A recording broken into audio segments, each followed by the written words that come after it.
लेकिन दंगे को लेकर बिहार में सरकार एक्शन में है। बिहार के डीजीपी आरएस भट्टी ने कहा है कि अब तक दंगे को लेकर 109 लोगों की गिरफ्तारी हुई है। पुलिस ने कहा है किसी भी असामाजिक तत्व को बख्शा नहीं जाएगा। एक शख्स की मृत्यु भी हुई है जिसमें भी गिरफ्तारी हुई है। इसके अलावा जो लोग बम से जख्मी हुए थे उनकी भी जांच की गई है। पुलिस ने यह भी कहा है कि जो लोग बम से जख्मी हुए थे वो लोग बम के हमले से नहीं बल्कि बम का इस्तेमाल करने के दौरान हुए थे, जो कि अपराध की श्रेणी में आता है और अभी उनका इलाज चल रहा है। इलाज के बाद उनकी गिरफ्तारी की जाएगी।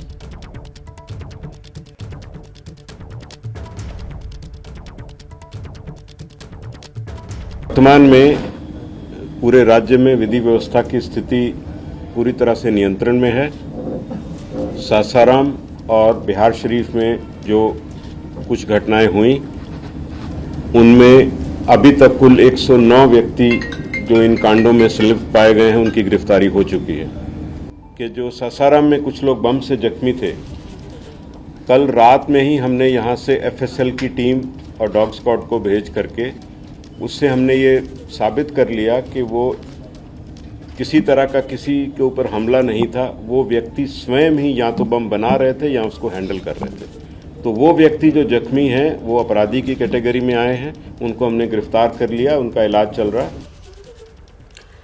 तो हमारे तमाम सहयोगी हमारे साथ लगातार जुड़े हुए हैं। अभिषेक, पुलिस की तफ्तीश में साफ हो गया है कि घर पर सासाराम के अंदर उस घर पर हमला नहीं हुआ था, बल्कि वहां हमला करने की बड़ी तैयारी चल रही थी। बिल्कुल, देखिए बहुत सारी चीज़ें जो तार जुड़ रहे हैं। तो हम जहां पर हैं बिहार शरीफ से लेकर के सासाराम तक कुछ चीज़ें एकदम क्लियर हो रही हैं। पहली बात तो ये कि टाइमिंग बहुत ही महत्वपूर्ण है अपर्णा, कि रामनवमी के इस समय में किस तरह से कहां चीज़ें प्लान की गई और उनकी टाइमिंग आप देखिए। जिस समय ये जुलूस निकलना और साथ में रमज़ान का महीना, जो जुमे की नमाज थी, उससे भी चीज़ें किस तरह से उसके आसपास जो घटनाक्रम का होना।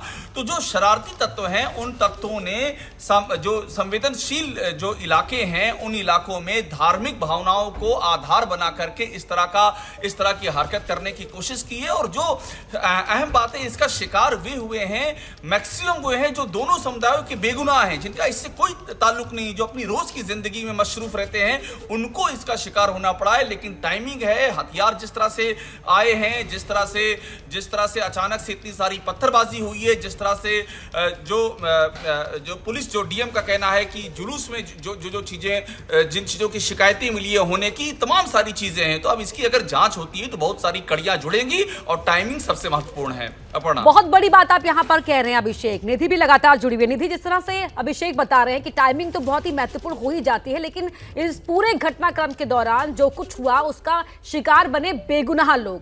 क्या मजबूरी है मेरी, बताइए।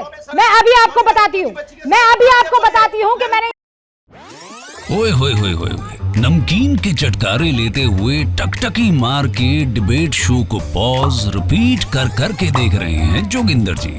इनकी तरह आप भी देखें अपनी फेवरेट डिबेट्स को रिपीट कर और डाउनलोड कीजिए एबीपी लाइव ऐप अपने स्मार्ट टीवी पर।